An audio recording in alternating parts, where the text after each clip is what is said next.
The size of video and how to picture in picture mode. Open Yeeling Chrome Connect software and select the camera card. Select device settings. Enable tracking feature. Select speaker tracking from tracking mode drop-down menu.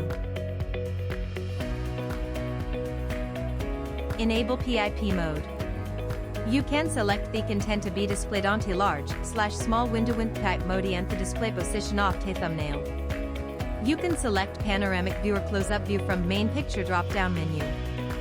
Here is the demonstration. In panoramic view, the main picture is the entire meeting room, and the thumbnail is the speaker.